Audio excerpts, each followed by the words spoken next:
Thank you for joining us this evening and your interest in Belton ISD.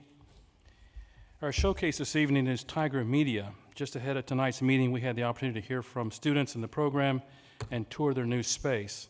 Let's give them a big round of applause, if you would.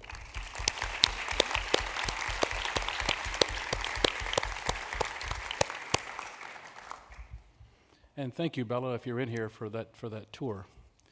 All right, the time is now 6:20 p.m. and the Belton Independent School District Board of Trustees are now convened in a regular board meeting on Monday, April the 21st, 2025 at the Belton High School Performing Arts Center, 600 Lake Road, Belton, Texas. A quorum of board members is present. This meeting has been duly called and notice of the meeting has been posted in accordance with Texas Open Meetings Act, Texas Government Code, Chapter 551. I want to welcome the members of our audience and our live stream viewers to this meeting. As the Belton ISD Board of Trustees, we are here to set goals, listen to reports from the superintendent, approve budgets, contracts, personal appointments, and make policy for the district. This is a meeting of the Board of Trustees held in public. However, it is not a public meeting. Prior to this meeting, board members received information related to items on tonight's agenda. Agenda items may not necessarily be handled in the order listed on the notice. This meeting is open to all who wish to attend and hear the matters discussed. These proceedings are being live streamed on the district's YouTube channel and will be available for review in the days following tonight's meeting. For the video to adequately reflect the proceedings, I respectfully request that you please refrain from talking while others are speaking and that cell phones are in the silent mode. Please rise, if you would, for a moment of silent prayer or meditation.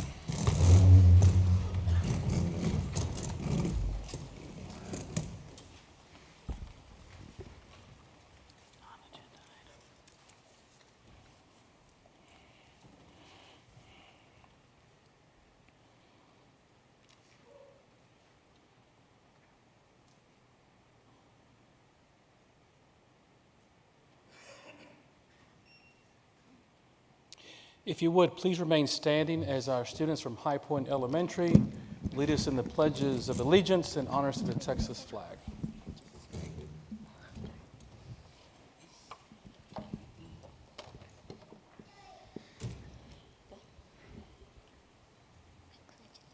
I pledge allegiance to the flag of the United States of America and to the republic for which it stands, one nation, under God, indivisible, with liberty and justice for all. Honor the Texas flag. I pledge allegiance to the Texas, one state, under God, one indivisible. Please be seated.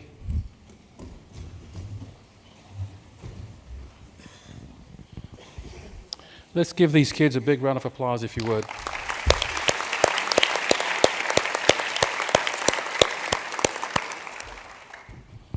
The first item on tonight's agenda is recognitions.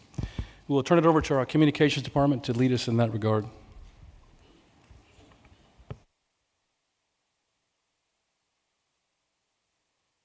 You will join us, please, down front. Come stand next to me. Hang on. So as soon as they get down, y'all are going to come and get to stand in the middle, okay? Miss Candace right there will tell you where to stand, okay? All right. And then after your picture, you'll come back and sit, okay? Good evening. This evening, we had the pleasure of having two students from Sparta Elementary with us for the pledge, second graders Hadley Parsons and Landry Smith. Hadley's favorite subject is science. As her friend, she is known as a great friend. She is very kind, respectful, responsible, and especially gifted in arts and crafts. Landry's favorite subject is recess, but he also likes to read. And his friends say he's very nice, super fast, brave, and a great friend, and looks especially handsome in his new glasses, which I think you will all agree. So thank you both so much tonight for your attendance here at our board meeting.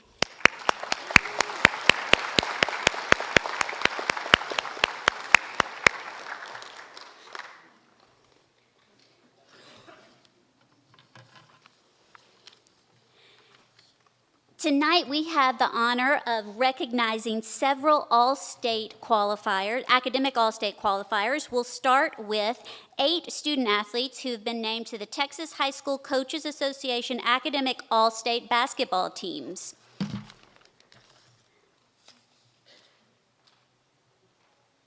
We have our students from Belton High School, Hudson, Jason, David. They were all named second team, and Coach Phil Caslin. And representing Lake Belton, we have Hunter, who was named a first team. Nelson received honorable mention, and they are coached by Zane Johnston.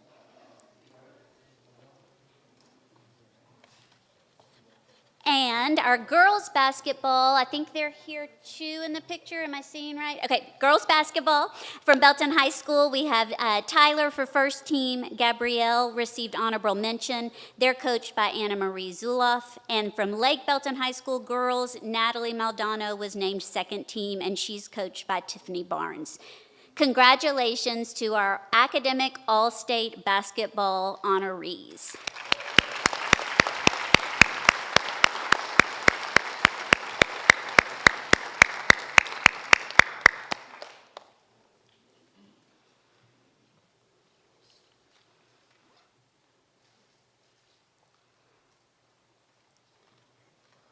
Congratulations, you guys.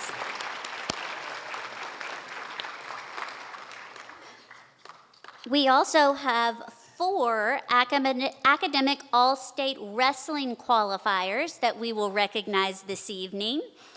From Belton High School, we have Ty, and he is coached by Scott Clark. And from Lake Belton High School, we have Scarlett. Second team, Trevellis and Caleb received honorable mentions, and they are coached by Kevin Grimm. So congratulations to our wrestlers.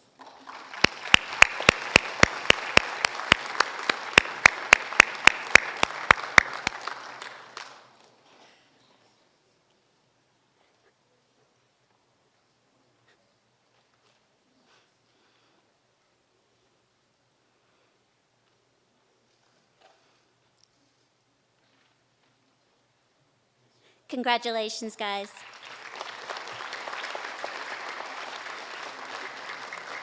And now we are recognizing 10 Belton ISD swimmers who qualified at the state level. We have from Belton High School, Olivia, Mackenzie, Liliana, Addison, and Emma, coached by Chris Knipp. And Lake Belton High School qualifiers are Gwen, Christine, Brooke, Elizabeth, and David, coached by Coach Hazelwood. Congratulations to our state qualifiers for swimming.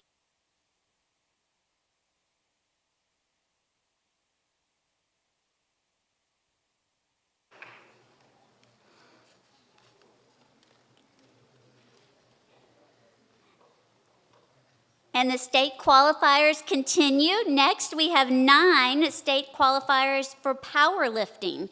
From Belton High School, we have Bianca, Melissa, Lauren, and Kennedy, coached by Coach Campbell.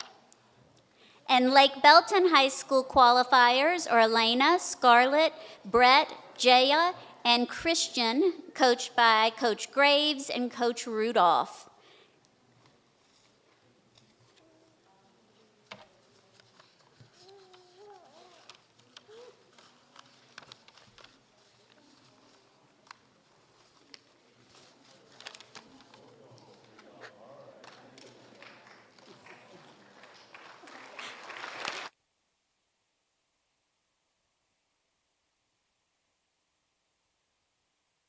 Congratulations, powerlifters.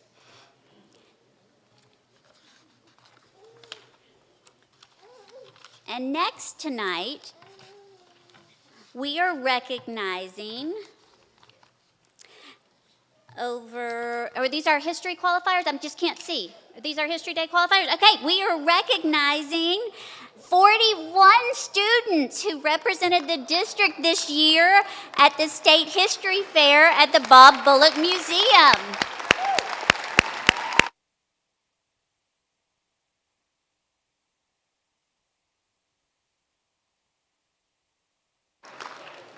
This is our largest group to date, and these students conducted in-depth research and presented their findings through documentaries, exhibits, performances, websites, or papers.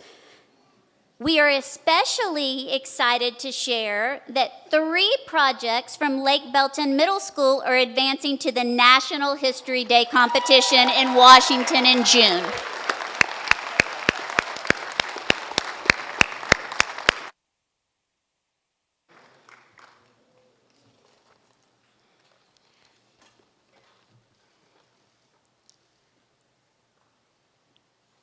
Congratulations, National History Day state qualifiers.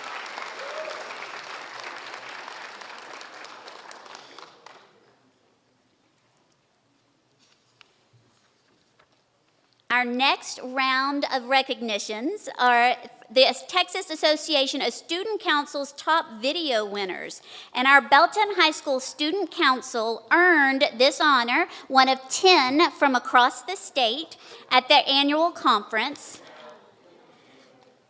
Belton High School's winning entry, Big Red Traditions, Burning of the Bee, showcased the spirit and pride of their campus community. Special thanks to these students and their sponsor, Danielle Connor, for her leadership and support. If you have not seen the video yet, we will make sure to share it with you on social media, but it certainly did capture the spirit of Belton High School, and we are super proud of their student council. Congratulations.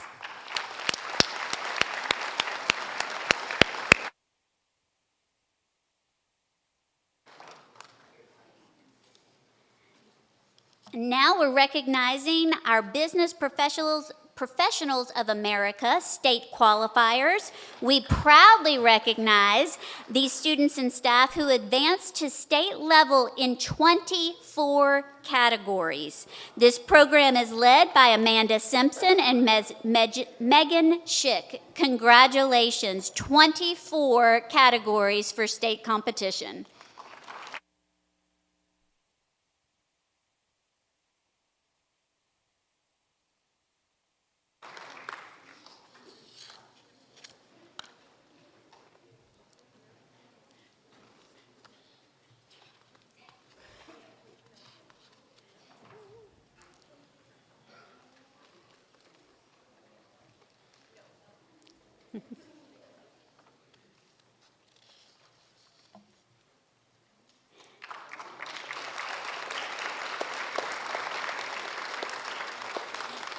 And now for our Technology Student Association, Belton ISD proudly recognizes our students and staff who have advanced to state level in 10 categories.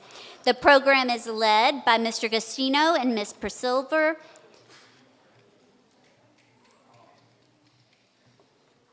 These categories range from podcasting to future technology and engineering to systems control technology and architectural design. Congratulations for advancing in 10 categories to state competition.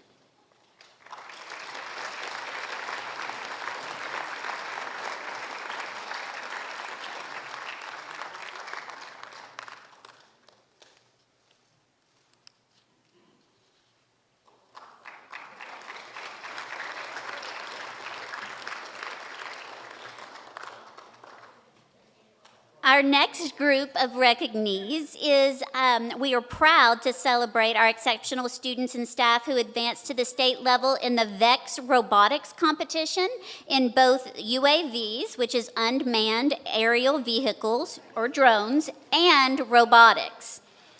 And 7 of these students qualified for not national, but the world competition that will be held May 16th through 14th this summer.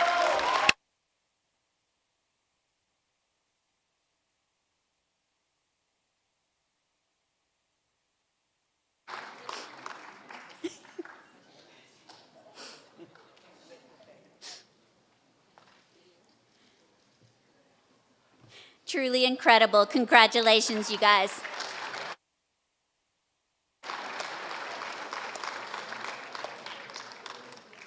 And their instructors are also Jessica Persilver and Mr. Tysor. Thank you.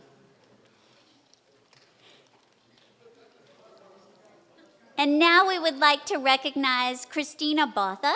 She is the Temple Rotary Club's Educator of the Month for March.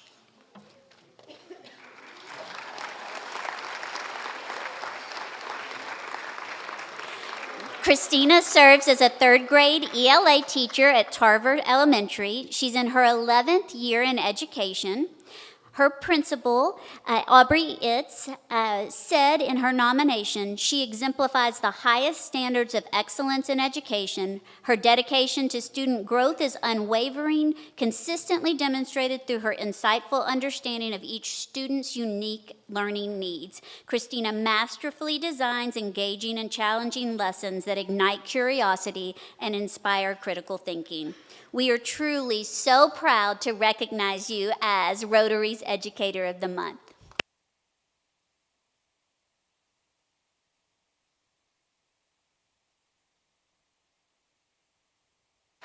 And our next recognition is our bilingual leader cohort, our bilingual champions. This year, Belton ISD launched the Bilingual Champions Leadership Cohort, which was a district-wide initiative of pre-K through fifth grade teachers. And this was a voluntary program where these teachers gave up their time in evenings and on weekends to invest in learning. The goal was to grow as leaders in pursuit of excellence in bilingualism, biliteracy, and biculturalism. This inaugural Bilingual Champions group are here with us tonight, and we are truly so glad to honor your dedication. We truly appreciate all that you do for each and every learner in Belton ISD.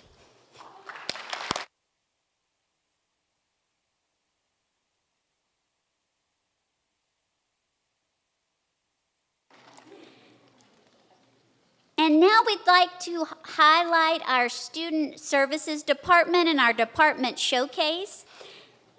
Belton ISD Student Services is under the leadership of Assistant Superintendent of Operations, Dr. Cassandra Spearman.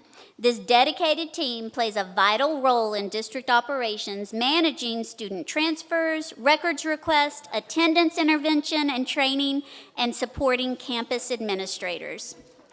The behind-the-scenes work that you do each and every day truly makes a difference. You are truly world-class employees.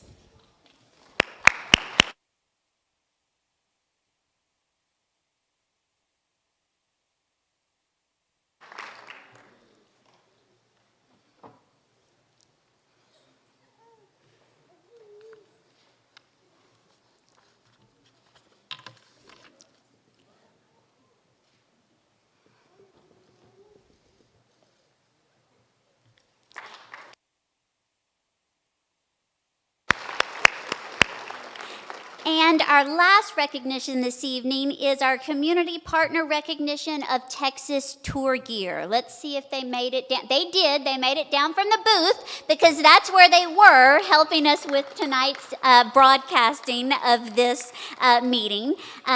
They consistently go above and beyond to support our district's audiovisual needs with professionalism and care.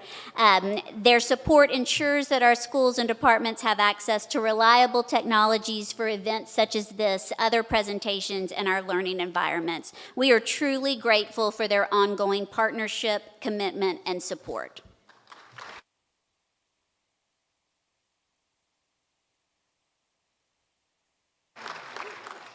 That concludes.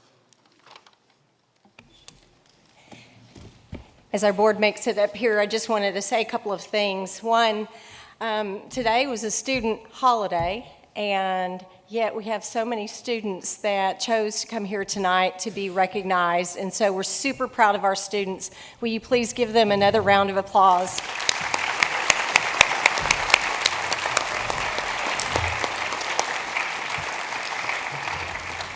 And I would just like to say we have incredible educators all in this room, and the amazing things our students get to do, and the fact that we have students going to Worlds, going to Nationals, going to state, who are doing so well academically as well as in their extracurricular activities. our bilingual educators and dual language educators who give up their Saturdays to learn as a cohort. We have incredible educators in Belton ISD. Will you please give them a round of applause? I'm super proud of their work.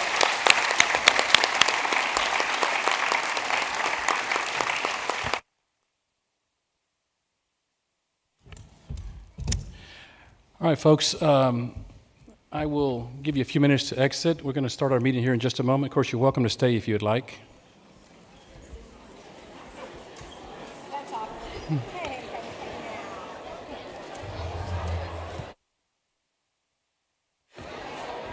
Thank you for being here tonight.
We're about to move forward, but I want to welcome the scouts that are in the audience and scout leader.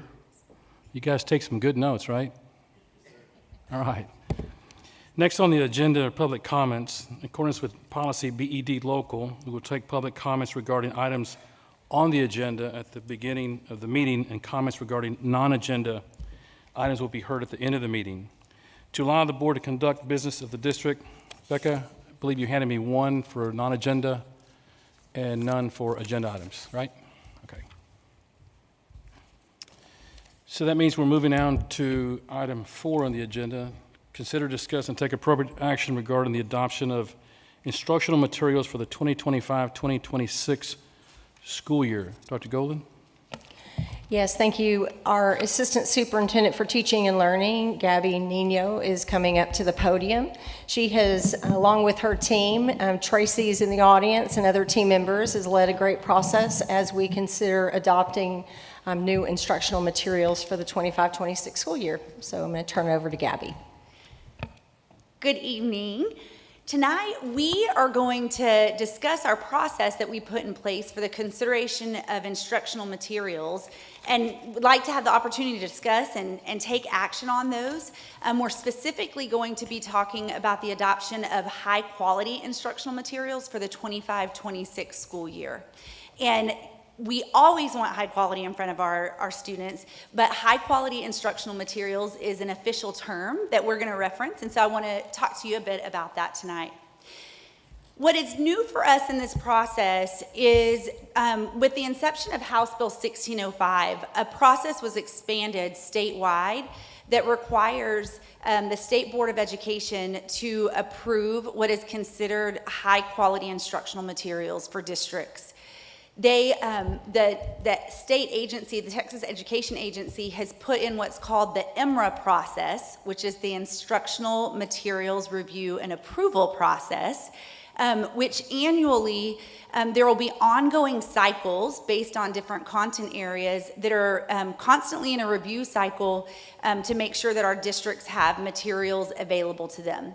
The cycle used at the agency is very similar to what districts have used over time, bringing in different vendor resources to review them in alignment with our TEKS. However, there's an official process in place now where all instructional materials are held up to a specific rubric based on their content area and requires materials to be 100% aligned to TEKS prior to their approval and consideration for districts as high quality, what's considered high quality instructional materials.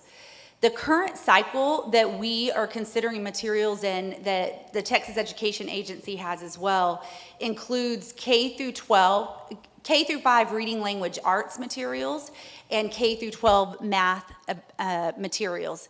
They approved the list of high quality instructional materials, and that was released to us in November. And so we began our process that I'll review with you as well. But what is also new is that there is funding attached to high quality instructional materials. We have had for an extended amount of time, the name has changed. You've heard of TEMA over time, which is the Technology Instructional Materials Allotment. It is now called IMTA, the Instructional Materials and Technology Allotment, but those are dollars that districts receive every year, they receive in a biennium to support the purchase of instructional materials. What has shifted is that now if you choose what's called high quality instructional materials that are on the approved list with the State Board of Education, then you are able to access additional funding to support that purchase. And we'll look a little bit at what that funding looks like throughout the presentation.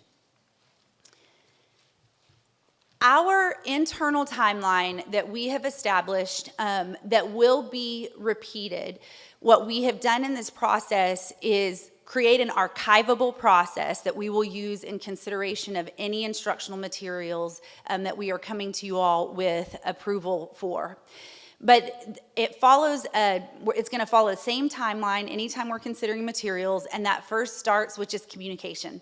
Communication that we are considering a specific subject, content area, grade level for review. When the instructional materials list is released, this year it was in November, that will initiate our actual process of gathering feedback and input from various stakeholders, and I'll walk through who those stakeholders are. Once we go through a feedback process and recommendation, we'll have a detailed implementation plan for any materials that are selected, and we take some good time in reviewing our existing curriculum documents, our existing practices to develop a solid plan and kick that plan off. That plan will always include, and typically it'll include over the summer months and into the fall and next school year, some professional learning and training of leaders within our system. And then, of course, there will always be a strong implementation process for resources. I wanted to stop here not only to review what's happened this school year with both English language arts and math, but to really reinforce that we are putting a process in place that can be repeated regardless of what materials we are considering.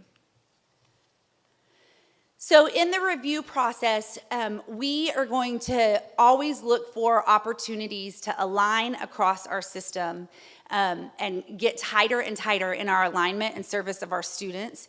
And it will always start for us with what our values and beliefs are and how whatever we're considering aligns to and includes the development of our competencies or our journey of a graduate competencies. We developed an instructional framework that guides us when we're making decisions or we're developing learning.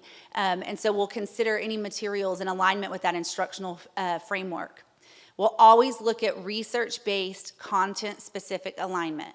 I want to give a good example here for you all to consider.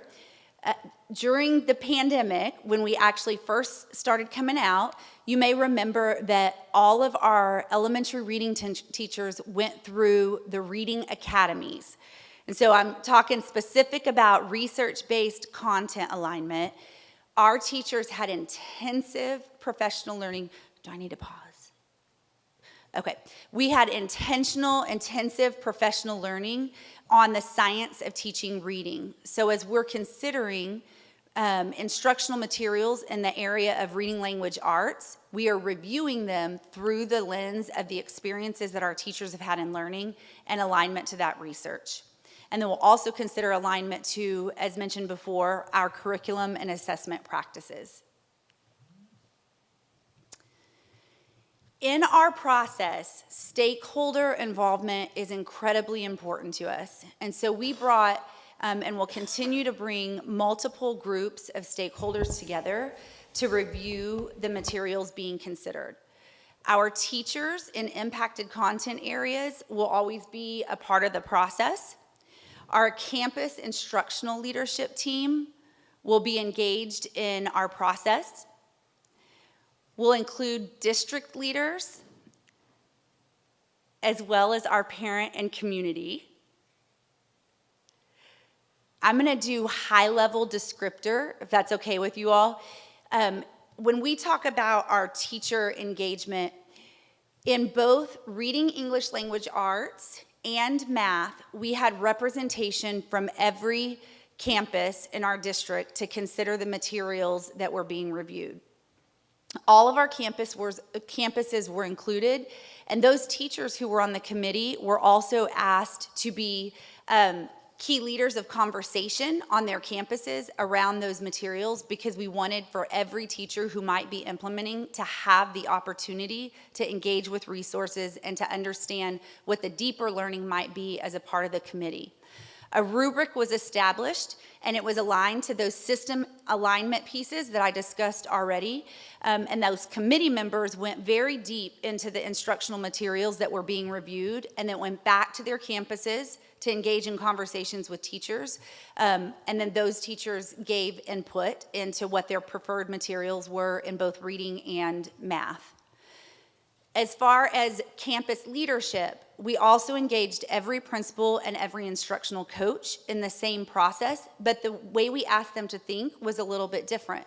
The teachers were thinking about the implementation at the student level. From campus leadership, including our coaches and our principals, we wanted them to think about the teacher experience and their support for them. So what does it look like for you to be supporting teachers in PLCs using these resources? What data instruments are available within the resources that help us measure student growth? So we asked for our campus leaders to weigh in that regard. We also had district leaders. Historically reflecting on our process, an area for improvement for us was to consider, we'll use the language of each and every. We wanted to make sure that we were examining resources through the lens of special education, through gifted and talented, for students who might be needing interventions, or students who may be acquiring English as their second language. So we had district leaders take part in the analysis of resources through that lens as well. And finally, our parent and community input.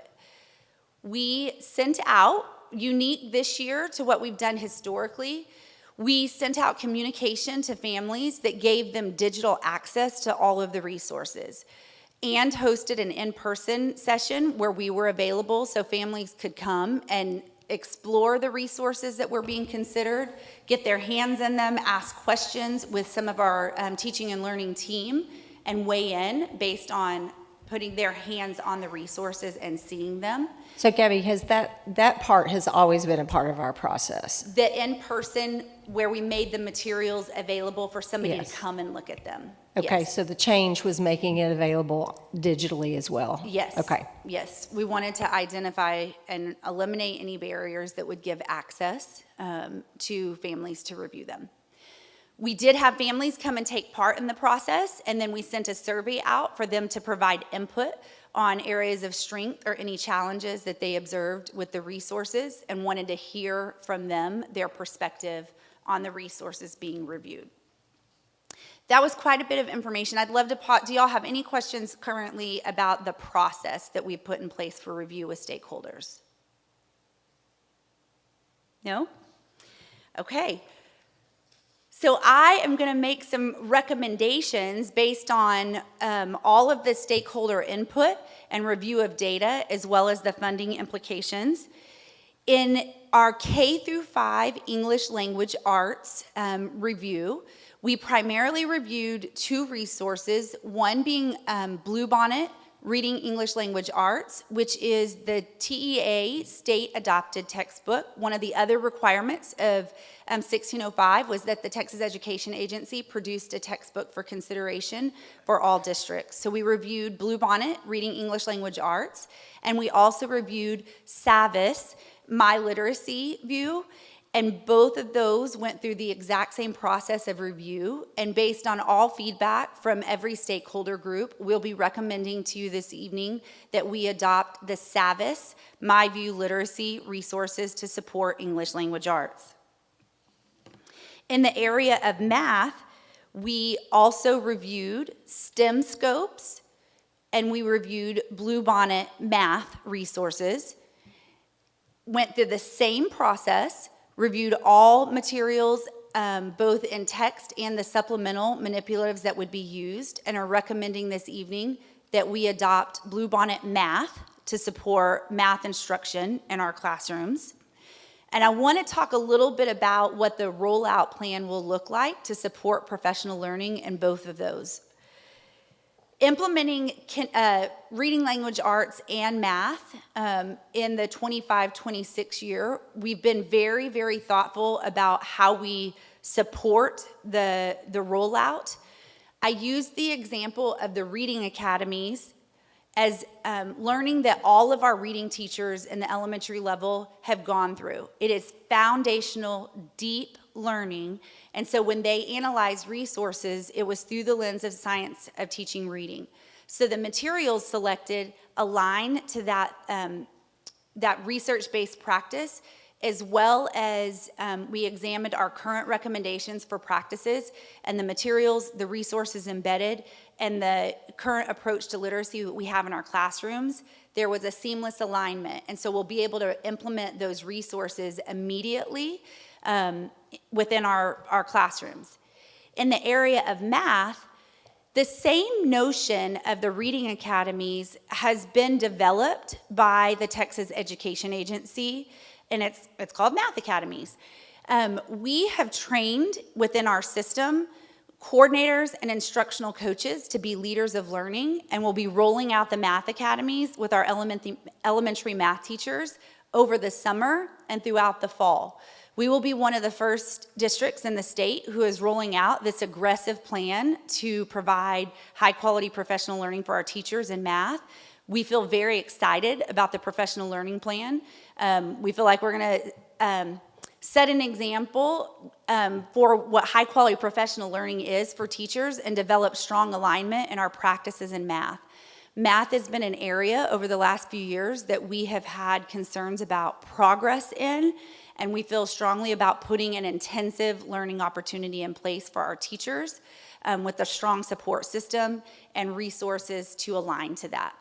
And so that rollout plan will take 2 years for the learning implementation and embedding of resources into our curriculum and support documents.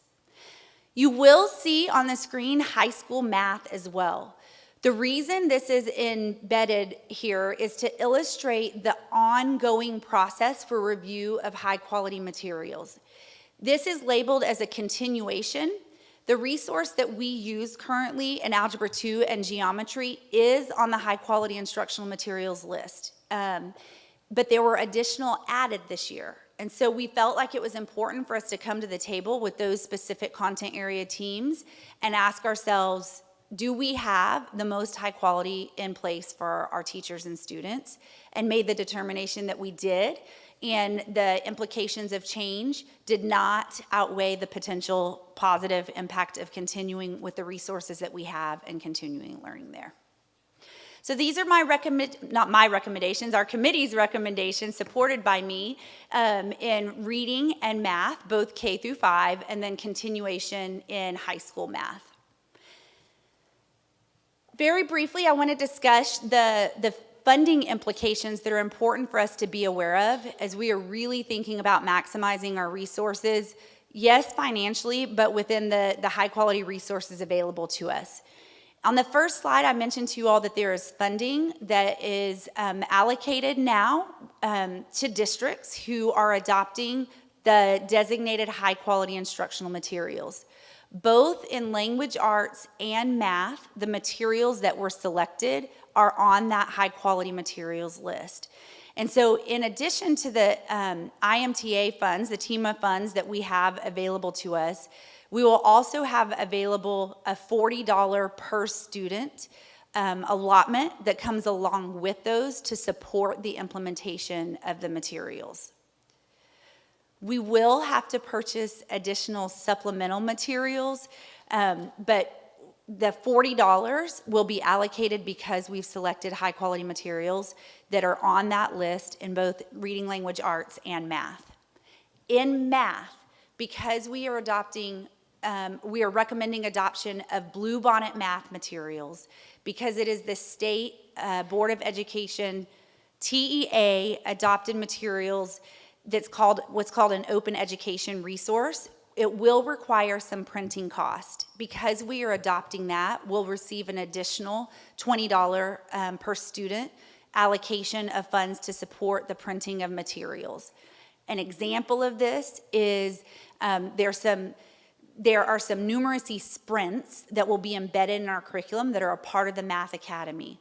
Those numeracy sprints have some materials that come along with them that need to be printed, and that $20 per student will support us with those printing costs. In high school, we'll be continuing with the resource again that we have, and we use our instructional materials allotment to support that material currently, and we'll continue with that funding. Without view, are there any questions that I can answer for you all now, not only about our process, but about the materials that we're recommending for adoption?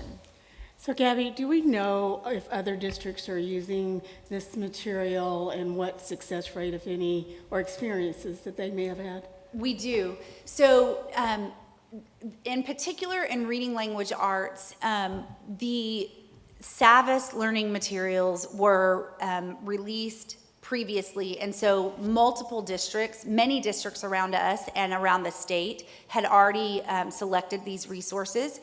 In the area, in the Bluebonnet language arts materials, those were rolled out during the pandemic there was a different vendor attached to it, and TEA had a partnership with that vendor and made some revisions to the materials, and they went through the review process as well, and were just designated this year as one of the high quality instructional materials.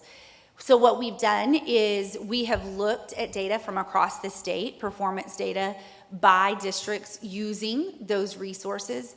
What I will tell you is, while we have that data and we can partner with districts, the implementation plan across the state for every district varies significantly. And so while, yes, we are reviewing that data and we are partnering with other districts about their implementation plans, because there is such variability, we really feel like the data, it's not that it lacks integrity, but there's more to the story than just the state assessment data that we have available to measure that. So yes, we looked at state assessment, meaning STAR data, to look for trends in growth, but we've also been partnering with districts who have been implementing. Gabby, I have a couple questions. First, a comment. I was going to ask a question about the process and ensuring that our parents and our community had the ability to be a part of this, but you answered that very well. So thank you to make sure that everyone who's included in our stakeholders, not just our students, not just our teachers, but of course our parents and community members were involved in that. So great job I was jotting down a couple of questions. Can you talk a little bit more about the teachers' perspectives on choosing the recommended curriculum, a little bit more in depth? Yes. So let me come back to this slide, in particular teachers.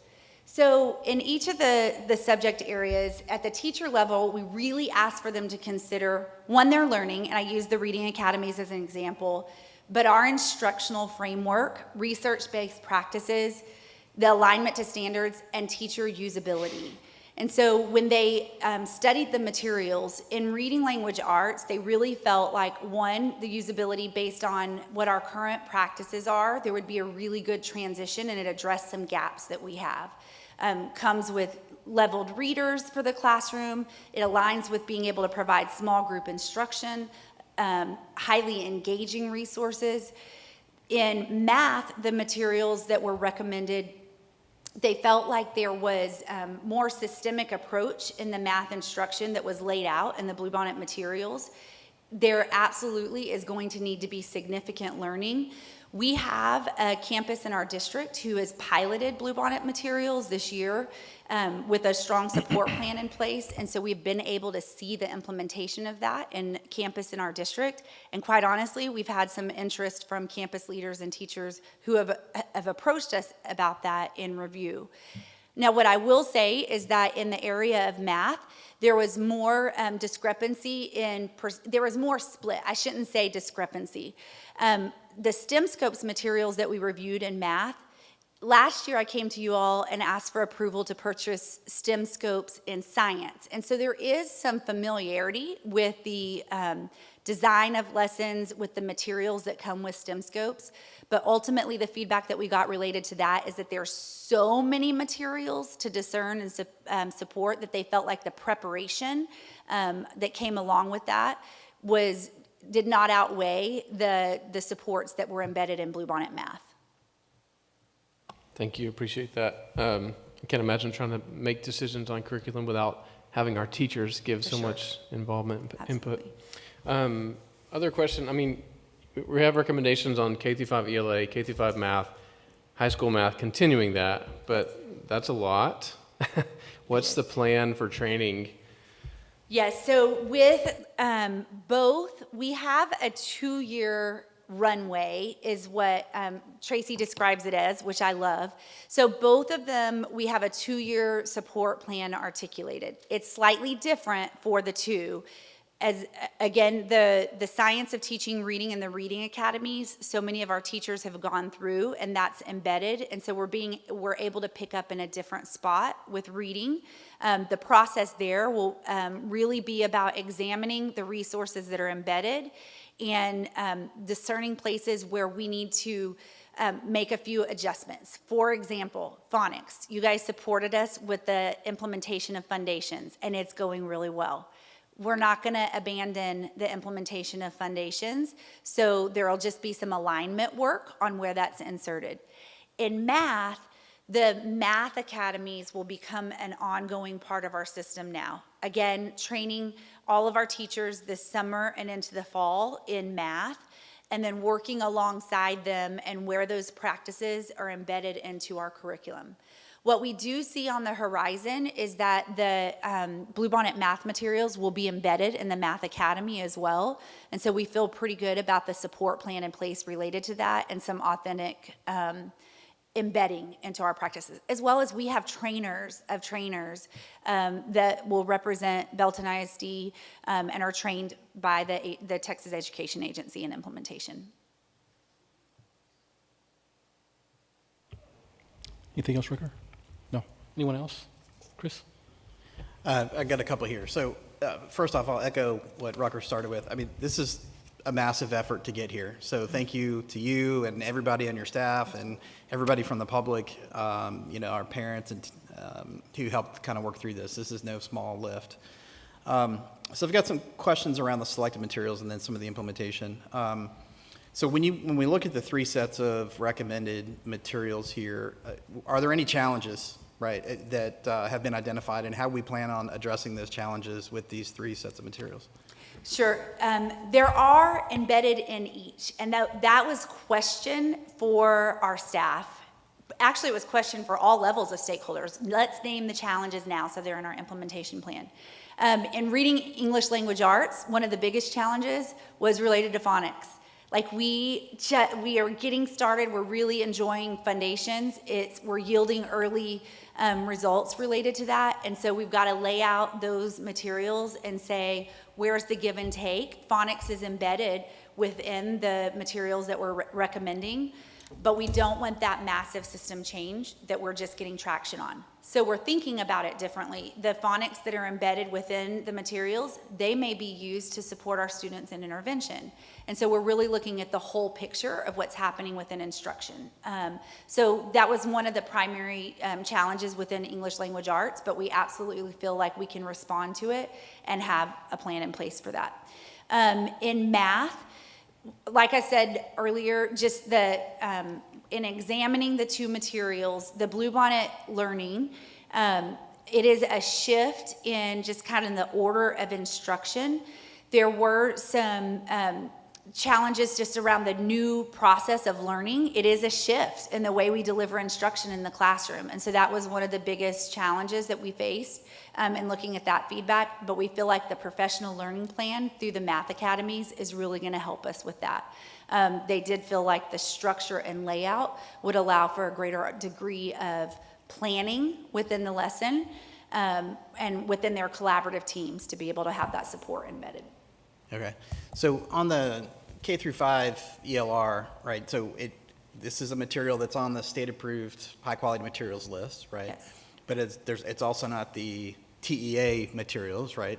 So can you talk to me a little bit about how those materials line up for English and Spanish and the TEKS, right, to make sure that we've got everything covered that we're supposed to have covered from that perspective? Yes, and I'm so glad you asked that question because I forgot to highlight something with y'all. So the materials that were selected, regardless of who the vendor, the publisher is, if they make it on the State Board of Education list, they are now required to be 100% TEKS aligned. That is a shift. It used to be 80%. So all resources that we consider will have 100% TEKS alignment. We just celebrated our bilingual champions in our district. We are working so hard to make sure that we have aligned resources and supports across our classrooms. And quite honestly, that has been a challenge over time to ensure that the quality of resources available in both English and Spanish are there. In Savas, the materials in Spanish have been approved. So we'll be able, for the first time in Belton ISD, to roll out instructional materials in our dual language and English classrooms at the same time. And so that is a difference for us in those materials. Yeah. Excellent, thank you. A couple on the implementation side. So maybe we covered this a little bit in training rollout. But what's the plan to support teachers in integrating the new materials in, and into the daily instruction? So part of the review process asked for people to think about implementation as well. So we've got feedback on that as well. We will roll out a trainer of trainers model. This year, in the current school year, the 24-25 school year, we began a content area cohort lead. So every campus is represented in content cohorts that come and engage in deeper professional learning with the intent of being able to be leaders of learners on their campus. And so not only do we have those leaders embedded now, but we also have our instructional coaching team. And so both the instructional coaching team and those content area leads will go deeper to support implementation at the campus level as well. We will absolutely have fall learning for all teachers who are getting new materials. Our big challenge with professional learning that we're pushing our team and our whole community is thinking about what job-embedded, ongoing professional learning looks like. And so there will be cycles that are put into both content areas to support ongoing at the campus level and district level. Okay. I have a couple more. If Oh, you don't mind. absolutely, Okay. yeah, those are All good right. questions. From a supplemental material, supplemental instruction, right? I don't think it's on this slide. It might be on the next one. We talk about supplemental materials, trade books, leveled readers. I think there's also the math manipulatives kit, right? So what is the plan for those to make sure that one, sort of any supplemental material we get is aligned with what we're doing. For sure. And two, to make sure that they're being used in a consistent manner to support what we're trying to do in the classroom. Absolutely. So let's talk reading English language arts first, and the alignment that you just mentioned. When we review the resources, implementation with fidelity and reducing variability across the system is so critically important. And the resources feel very similar, of course improved, but there are materials that immediately our teachers can pick up, put in their hands, and they will feel comfort with them. They will feel the supports embedded for how I use these, and our students will. Like, this will feel familiar to our students, that I'm going to get readers on my level that I'm going to work with my teacher in small group or independently with. And so that's what would be the supplemental materials really in the English. That's the biggest in the English language arts. In math, there is a large cost with math manipulatives that come along with the instructional materials beyond just the text. We have a high volume of math manipulatives in our classrooms right now. And so what we'll be able to do is look at the content of the kits and do kind of a crosswalk of what is in our classrooms right now to maximize those resources and build in any resources that we may not have at this time. That's a big lift, right? What we won't do is have a delay in getting those resources into the classroom. So there's an aggressive. So that 138,000 that's shown on the screen for the supplemental math manipulative. So that's a fill in the gaps, or that's like the worst case scenario number. Yes. Or, okay. Yes. Okay. So we have a better estimate on those systems, but yes, that's our best case, or our best estimate of what those costs will be. Sure. Okay. And my last one, how long are these adoptions last? So what historically, they are driven by proclamations. That's gone away, which is why every year the agency will be reviewing materials, and they have now a scope and sequence for the foreseeable future. However, we want to adopt materials that are so tightly aligned that there's going to be a long time that we have those materials in front of us. We are not looking to change on our teachers and our students. So as long as the standards are in place, because there's 100% alignment, that's how long you would want those materials to stay in place.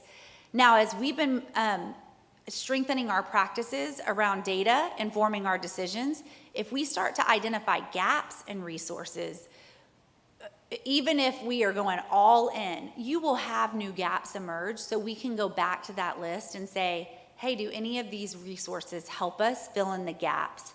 But as long as the TEKs are in place, the materials should stay unless we identify a need in our data or a gap in the resources. When the TEKs change, then we will need to reassess what those are. Awesome. Thank you. Anyone else? Questions for Gabby? Thank you, Gabby. That was a very comprehensive report. Thank you. Moving on to a motion. Do we have a motion to approve the adoption of instructional materials for the 2025-2026 school year as presented? Ms. Bass? Do I have a second? Mr. Norwood? All those in favor, please raise your hand. That motion passes 7-0. Thank you. Thank you, Gabby. And Gabby, thank you to your entire team. This is a great presentation and represents hours and hours and hours of work throughout this school year. And so just thank you to your entire team.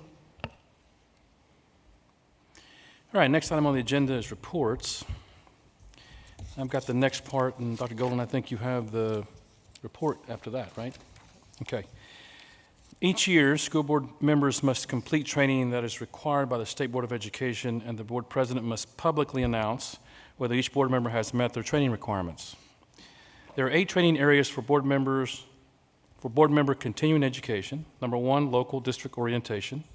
2, orientation to the Texas Education Code. 3, post-legislative update to the Texas Education Code. 4, team building. 5, additional continuing education. 6, evaluating student academic performance and setting goals. 7, identifying and reporting abuse, trafficking, and other maltreatment of children, and 8, school safety. I am proud to announce that each board member has successfully exceeded their annual continuing education credits for the reporting period May 1, 2024 through April 30, 2025. A copy of the annual training report is included in the packet. So, all trustees, thank you for your continuous commitment to the communities and families within Belton ISD. Annual training, while important, is just one small part of the countless hours on campuses, in the community, and conducting business for the district. So, a big shout out to each and every one of you. Okay, moving on to item 5B, Superintendent's Report. Dr. Golden? Yes, thank you. Thank you, Board. So I know you know our vision for empowering each and every learner to pursue their dreams and enrich their communities. And so I want to highlight a couple of events and things that have been going on in the district that I feel like are really beautiful representation of our staff working to pursue this vision for each and every student. And just starting with this first picture here is the recent science fair that took place at Pirtle Elementary School. So I had the opportunity to be a judge, and I will tell you, I'm a former science teacher, so I was super excited to see these projects. More importantly, I was excited to see our students' thinking on display. The students had to think about a problem they wanted to explore. They had to create a hypothesis for whatever that was that they were wanting to explore. We had the opportunity to look at data and data collection. Each of them collected data around their experiments, had to display and represent that data and draw conclusions. It was an incredible experience. Design thinking is very much alive and well in these students.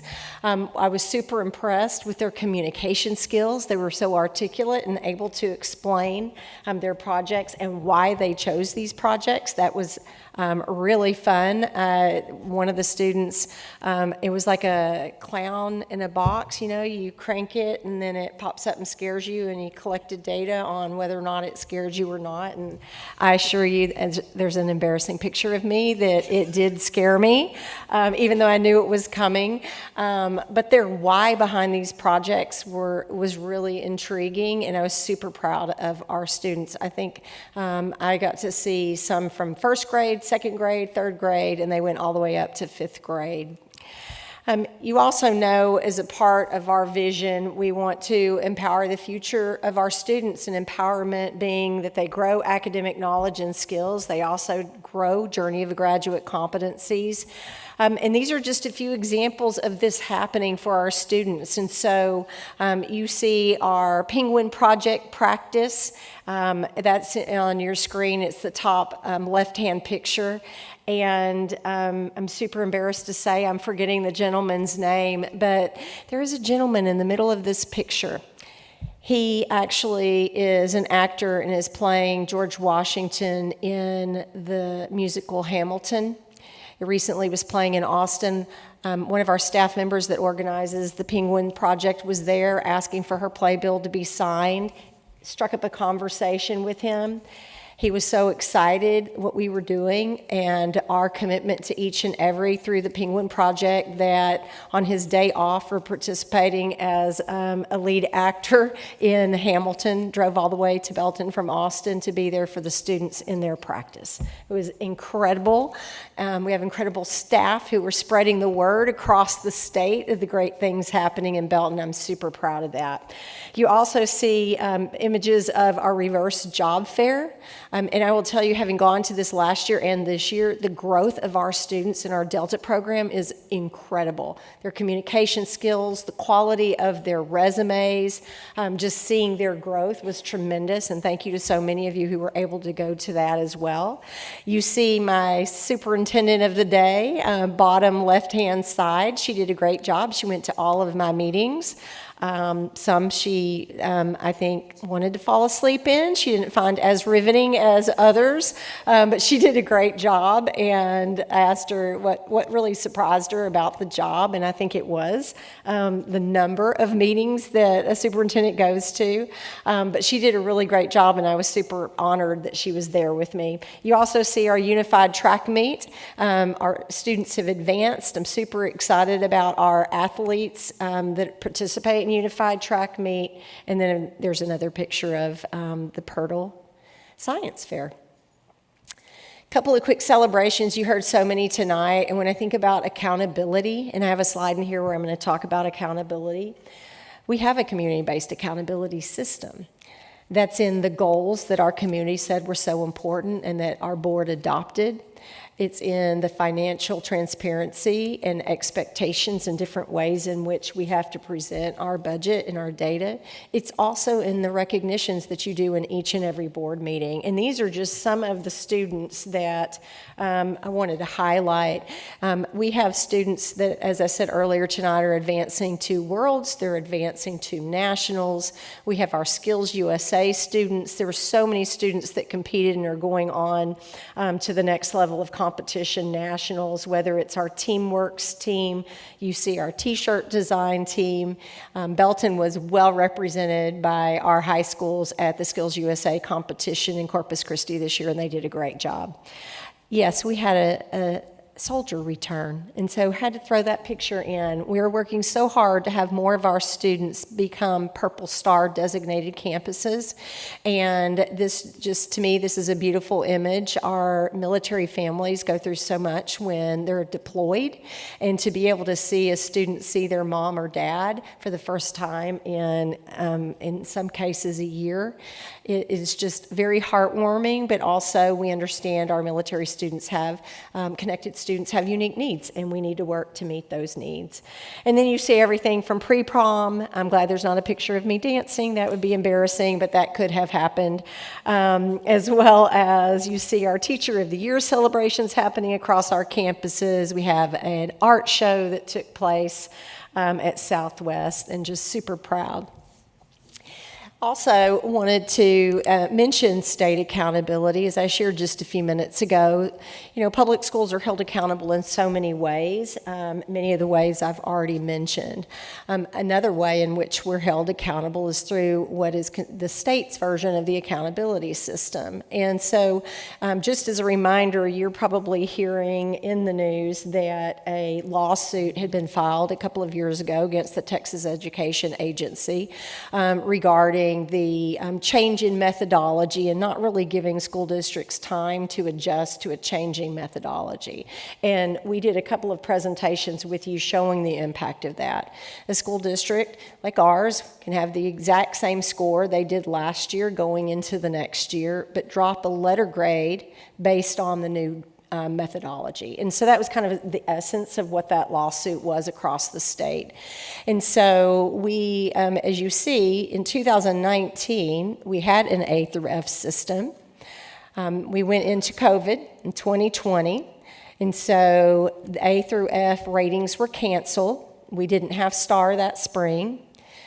In 2021, we had STAR. But A through F was canceled because we didn't have all students returning to public ed yet. Then you see in 2022, there was an A through F partial. So part of it was released. And then you go into 2023, and again, your methodology of how the scores are calculated are changing during that time, as well as the assessment itself was changing, cut scores were changing, as well as it went to where students are now required to take it online. So all of that is happening, and so that's considered your STAR 2.0 that you see there. Still under an A through F system, but the scores were not released by the state. And then into the 2024, again, STAR 2.0, the scores were not released by the state. in Belton ISD, we did release our district scores. And so just as a reminder to our board and to our public, our 2022 and 2023 state accountability results we discussed in the July 17th, 2023 Board of Trustees workshop. And so if someone wanted to go back and take a look at that, that is available. We shared with you at that time the change in methodology, the impact on Belton ISD, and that we were considered a C under that new system. In 23-24, on August 19th of 2024, during a report during a Board of Trustees meeting, we also shared data with you. We shared the specific data in both those two meetings, but also the district's rating at that time. So again, I put those two dates back up there just in case somebody wanted to reference those presentations. And so tomorrow, I believe it's tomorrow, I'm looking for Christine to confirm for me, we'll be sending out reminder letters to our parents that they can access, and they've been able to access their student scores online. That's been available every year that we've administered the STAR test, but also giving them the district rating, again, that we released in these meetings, as well as what their campus rating would have been in 22-23. And 23-24. I don't believe the state is releasing 23-24 data because I think that is still under lawsuit. But they are releasing the 22-23. So we'll be sending those letters out to our families, and then I believe later this week, maybe on Thursday, the state will be releasing data.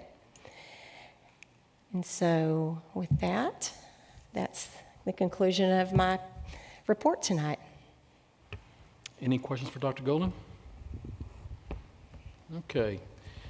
Then that takes us to item 5C, board highlights. Trustees, this is your opportunity to share prominent highlights from last month. If anyone would like to share, please do. Okay. Ms. McDonald? So I attended a Belton City Council meeting, learned about a new car wash that's coming through. That's always interesting. You can find out some great things that are happening in the city at the Belton City Council meetings. I also attended Southwest Elementary, the Gifted and Talented Showcase. I met some really good friends over there. I met Christopher, a third grader, who's working on a project to clean the earth. What's most interesting to me about Christopher is that he says that he's like Albert Einstein. And I took a picture of something that he had on the table for everyone to read, and it says, Albert Einstein was like me because he was a big genius. He liked math, and he also liked science. I like math because it has division and multiplication, and I like science because we do interesting things. The other young man that I met over there was Angel. Now, Angel was a little bit more challenging for me. He had a project where he was going to reuse the frost from Alaska. He has a whole plan where he was going to get his project patented so that he could get the credit, and for a $10,000 buy-in, you all are welcome to join him. It was very, very interesting. I liked the idea of his project, but he also gave me some homework. He had been working on a color by number project. He had been working on this prototype, and I'll show this to y'all. He'd been working on this for a long, long time. And so he gave that to me, he trusted that with me. This is what it looks like when he finished coloring it. Oh, I'm sorry, I didn't show that to y'all. That's what it would look like when he did.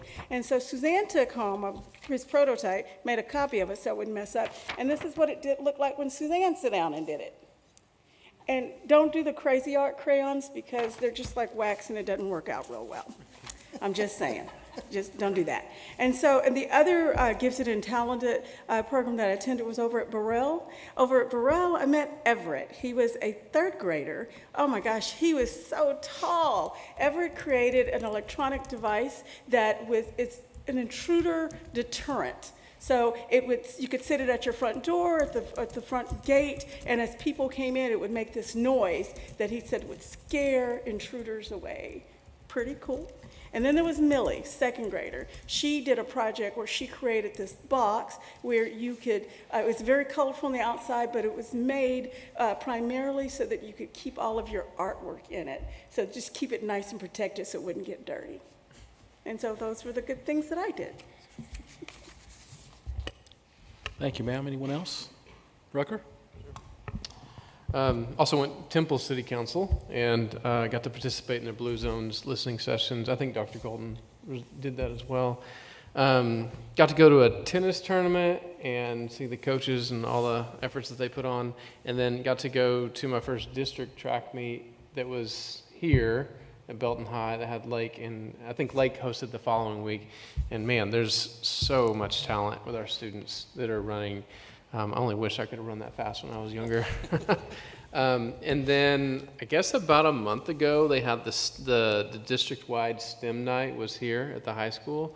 And that was so well attended and put on and so hands-on for the students that were there with their parents. They were just interacting with the parents. They were into it. They were listening. They were asking questions. High school students were showing the devices that they had made. So shout out to everyone in that department for putting those on throughout the year. Ms. Bass? Just a couple I'll share. One actually today, Janet and I got to go to the recognition lunch. I won't share too much in case she wants to add on to it, but it was just encouraging to see and celebrate so many of our staff, not just our teachers, but people that have been in our custodial work, or maybe they were bus drivers or coaches. But it was just really encouraging to see the Commons area at LBHS just full of people that have been here for 10 up to 35 years. And then it kind of ended bittersweet because then we celebrated the teachers or staff that were retiring. But just appreciated getting to get to partake in that little bit of celebration for them. I know it's just really, I'm thankful that they choose to be in Belton. And so get to partake in that was fun. And then a few weeks ago, Dr. Golden had a picture on there, the Spring Fling. I just have to say, I'm so incredibly thankful and proud to be part of a district that really does celebrate each and every. And our students with special needs, there are so many opportunities for them and their families. And for those that you Cub Scouts that are listening, we have a prom for students with special needs. And it was just really cool that we do that for them. I mean, they dressed up and it was fun. I'm just super thankful for the staff and the teachers. They put that on. And it was just decorated so well and they were treated like royalty there. So those were the couple of things that I got to do. Thank you, ma'am. Anyone else? Chris? I'll try to hit a couple of things nobody's talked about. Had the opportunity to go to the CTE Industry Advisory Council lunch. So I went there really wearing my employer hat. And then Denise started asking me questions. And so I quickly moved into, I saw her in here somewhere, quickly moved into my BISD hat as well. But we got to really, we came together here at Belton High School and met for lunch in the new CTE culinary space and got to talk through where we are with our pathways and our pathway consolidation and our new pathways and what's going on with our industry partners, okay? And so we had folks from all over the Belton and Temple area, everything from Temple Chamber to Don Ringler Automotive Group, MTC Engineering, Extra Go Banks, and the list goes on. We had all kinds of folks kind of representing all around to really hear about, hey, here's the feedback that we're getting from you at least once a year, but most likely twice a year when we meet with these folks. Here's the feedback that we're getting. Here's what we're doing with that information. Here is how we are keeping our curriculum from a CTE standpoint up to date and moving forward so that you, the employers, are getting the best quality folks you can when they come out of Belton ISD. And so that did lead into a conversation around the journey of a graduate, and a great reminder for everybody in the room about how that came about and how that impacts them. It was a unanimous agreement that those are still the things that we in the employer population still very much value in students coming out of Belton ISD. We also talked a little bit about, kind of recapped back to our most recent, I think, GPA calculation changes, right? So a couple years ago, when we made some changes to really try to incentivize folks to explore a little bit in their high school process, high school journey, to really try to figure out at this stage in the game, what do they want to do, or maybe more importantly, what do they not want to do, and really try to explore those pathways. And so I don't think the group in the room really had realized that we had done that, actually. And so it was a great conversation with them to understand that. So just want to say thank you to Denise, if you're still in the room, and anybody on the CTE team who was a part of that, and certainly any of our employers that were there. It was always a great time to come together to really talk about the great things that are happening and how our kids are getting prepared to go out there into the world, whatever that next step may be. Also had the opportunity to hit several of our UIL warm-up concerts in many different ways. Whether if you didn't go to one, you missed a amazing performance by anybody. So the two high schools, right, from a band standpoint, from a choir standpoint. I think New Tech also from an orchestra standpoint, all of those presentations were just absolutely amazing. Like, those kids are fighting way above their weight class when it comes to performance. I do want to congratulate one of our own. I hate to say this publicly, Suzanne McDonald. I know you kind of glossed over this, Manuel, when you were talking about training, but Suzanne has taken back the training crown. And so... Well, I thought about saying it.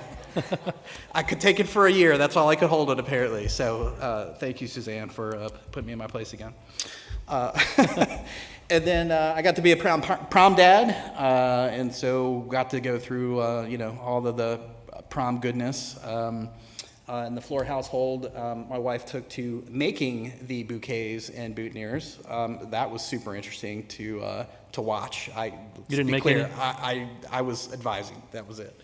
But all the pre-picture shenanigans and getting everybody ready. So that was good times all the way around. So, and then I'll plug, we've talked about it a couple times, the Penguin Project coming up, right. First weekend in May, right? I think is when it is. So, again, if you haven't gone to one of those, you should get out there. That is probably the most heartwarming activity you can go to. Yeah, Aaron touched on this, but yes, we did the teacher recognitions. They're, what do they call it, service awards? Is that what it's called? And then some retirees, that's who we honored today. And I was so pleased with the attendance. We don't always have that good of attendance, but we've kind of switched some things up that it's a little bit more conducive to their schedule, and they were pleased as punch to come over there and have a nice lunch and be honored. So I was happy to be part of that. I do want to point out that one of the things that always strikes me about this district is how teachers go above and beyond to make special moments for their kids and to help them to be successful. What you saw tonight with so much of this is hours upon hours of extra work for an individual who happens to be employed by this district, but is going out on their own to spend time with these kids and teach them more and give them enriching experiences because of how much they care about their future success. And that just makes me so happy to be a part of a district like this. Thank you, Janet.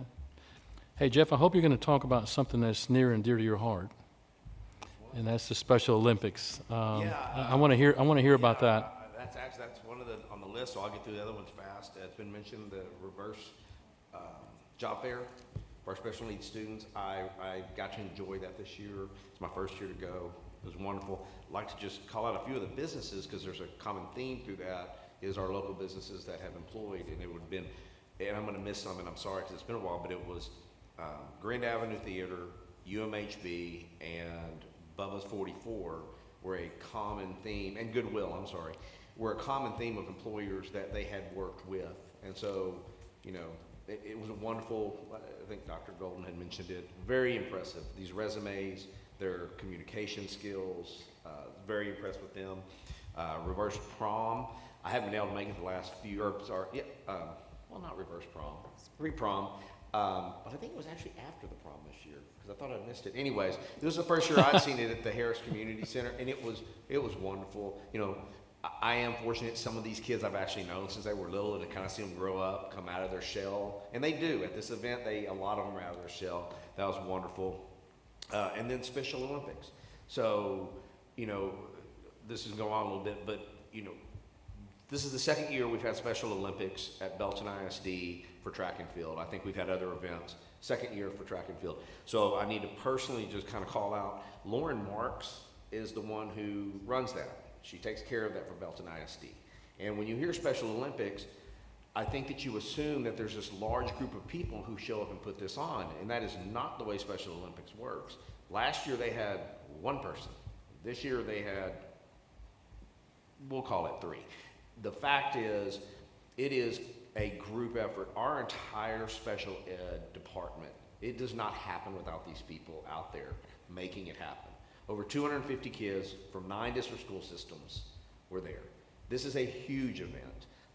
I'm fortunate, I get to MC it. This is my 2nd year, and I'm pretty sure the person who controls that is sitting out there, the head of special ed, so I'm just plugging myself for next year to be able to do it, because I know for a fact there's a certain young lady that works that event that doesn't want me MCing it. But it is such a wonderful event. It doesn't happen without our people, and not just special ed. I'm gonna call out our athletic department. Okay, they are out there working. This is okay, you figure 250 kids, and if they didn't run this thing correctly, this thing could easily go till 10 at night. And they moved on the fly. They changed things as needed. They had separate events running because they had to, because we had so many kids that are there. So if you ever get the chance to attend it, I highly recommend it. And we have several of those events through the year. The track and field is just the one that I get to be involved in. And again, special thanks to Lauren Marks, the special ed department.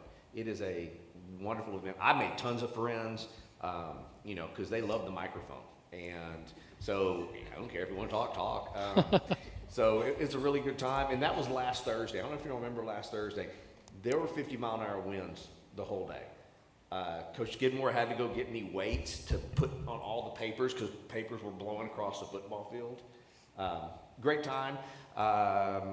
Other than that, I do have a project that we've been working on with kids from New Tech, to be named later, but it's a group of kids outside of my comfort zone. And here's what I can say in working with a group of kids that I don't know. And I think this goes for Belton ISD. They're underneath the leadership of a guy named Mel Peterman. And what I can tell you is, you know, when we get out of our comfort zone, my comfort zone is athletics and agriculture. And I know those kids, I know those systems, but I've worked with a group of kids now that are involved in technology and video and film and all that, something I know nothing about. Could not be more impressed with their hard work, their dedication. I mean, we handed a project to them, and then they had to deal with the pitfalls of, hey, we're scheduled to do something at this day. Hey, guess what? It's raining, and then this person called and said they can't make it. Y'all have to fix this. And it was put back on them, y'all, and they did it. And I was so impressed with a group of kids that I don't know. I don't know their parents. They didn't grow up coming to my house, which is typically the kids you know. And so anybody who tells you that, you know, not just Belton ISD, but that public ed is, you know, we're failing our kids. No, we're not. No, our kids are doing great. You just have to be willing to look behind the corner as to what's really going on instead of what you see in the media every day, and you'll be impressed. You will be impressed with all of our kids at all of our campuses if you let them shine in the world that they're meant to shine. So that'd be mine. Thank you, Jeff. Okay, that concludes tonight's reports. Hey, Emmanuel, I'm Yeah, sorry. no, go ahead. Just a point of privilege. Sure. The previous item around the superintendent report, something Jeff just said reminded me of a question I was going to ask Dr. Golden. May I ask that question? Or? Absolutely. Okay. You were talking about the accountability ratings being released. I think I also saw something about distinctions being released as well. Is there? But I can't remember where I saw it. I can't find it. Can you tell us about that? Yes, so distinctions had not been released prior, and so we are super excited about that. Belton ISD has received 15 distinction designations at high school, middle school, and elementary school in areas of whether it's performance in English language arts, math in some cases, top 25% growth. If you remember, campuses are grouped with like campuses across the state, and they're measured against that performance. And so we had several top 25% academic growth, some in science, some in post-secondary readiness, closing achievement gaps, and so we did receive 15 of those. When will we see the results of that? When will that be made available? That, I believe we've embedded in our letter. I'm looking at Gabby, the letter that I'm sending out tomorrow, so it's embedded in that letter. Thank you. Thank you, Chris. That's great news. Yeah. Okay, moving on to the consent agenda. Does anyone wish to pull an item from the consent agenda for discussion? No one. Okay, so that moves us to a motion. Do we have a motion to approve the consent agenda as presented? Mr. Norwood? Do I have a second? Mr. Preston? All those in favor, please raise your hand. That passes 7-0. Okay, moving on to item 7, board requests for new information and/or reports. Trustees, anyone at this time would wish to request any new information or reports from the administrative team? Yes, Chris? Yeah, so we just, in our workshop previously this evening, we talked a little bit about the teacher incentive allotment and the ways that evaluations, the ways that we will identify whether those criteria have been met. One of those things is essentially the evaluation process for our teachers. It's one of the areas that, quite frankly, I know very little about. And so I would love to get some additional information and even potentially consider a workshop on how that process works, the T-tests. Yeah. Sounds like an appropriate request based on what we heard today. Okay. Anyone else? All right, that takes us to public comments regarding non-agenda items. I believe I have one individual.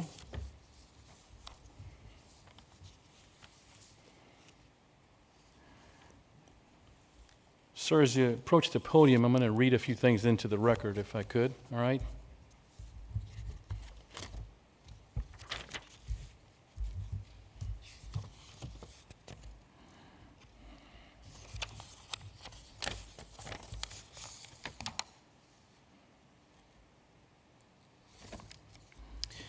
All right, sir, if you give me just a moment, okay? In accordance with District Policy BED Local, any person wishing to address the Board of Trustees during public comments shall sign up before the meeting, which you've done. In order to comply with the Texas Open Meetings Act, the Board may not respond to comments or otherwise discuss or act upon any issues that are not posted in the meeting agenda. Participants will be allowed 3 minutes for public comments regarding items on the agenda. And of course, this is a non-agenda item comment. We have a timer on the screen that shows you the allotted time, and that will, can you see that? Oh, that's up there, 3 minutes. And the board shall not tolerate any disruption of the meeting by members of the public. And sir, you are Kyle Pierce, is that right? Okay. So if you will, just state your name for the record and where you reside, and then you can begin. My name is Kyle Pierce. I live here in Belton.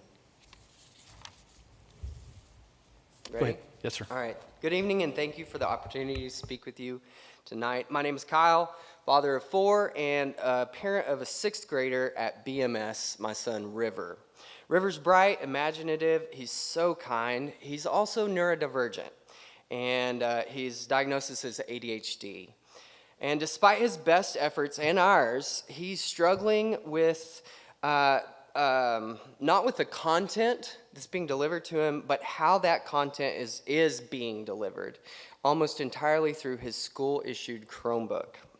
In theory, using technology in classrooms sounds efficient. However, in praxis, especially for students like River, it can be a constant minefield of distraction, frustration, and failure. His math teacher, who's awesome and wonderful, recently told me that River continues to struggle with staying on task during class. He can't help from clicking through tabs or straying to game sites or watching YouTube videos that his friends share with him at school. These aren't behavioral issues.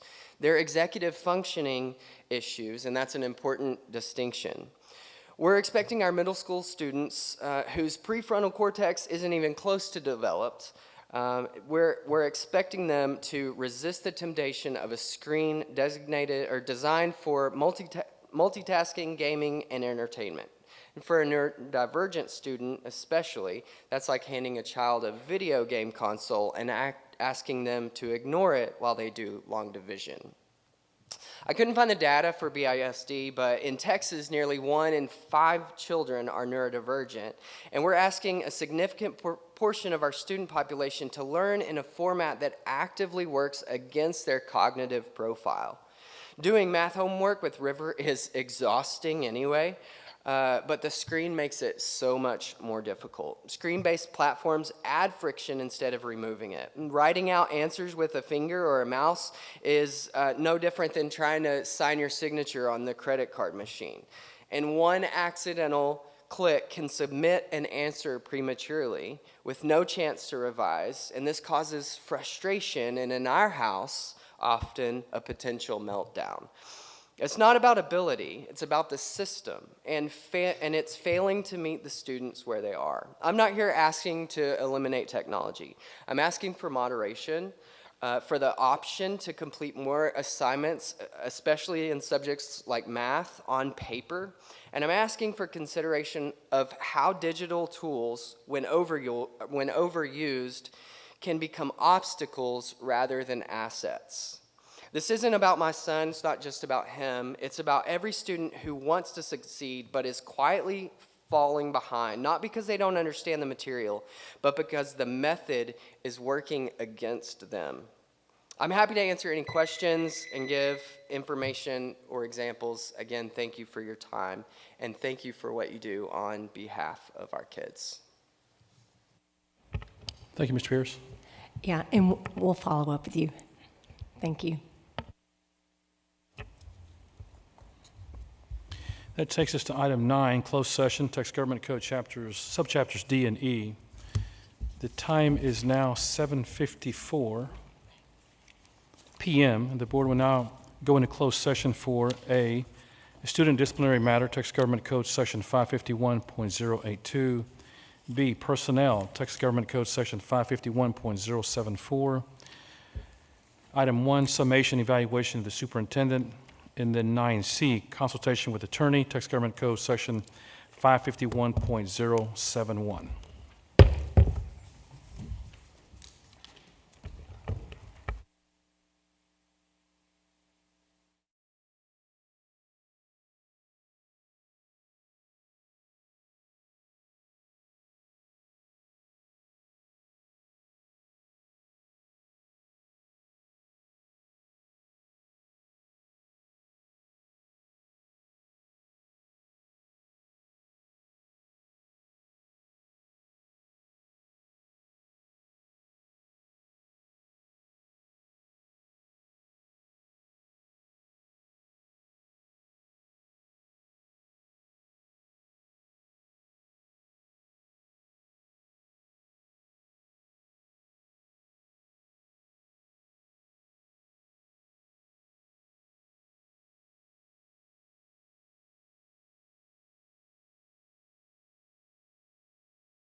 The time is 8:53 p.m. and the board will now reconvene in open session.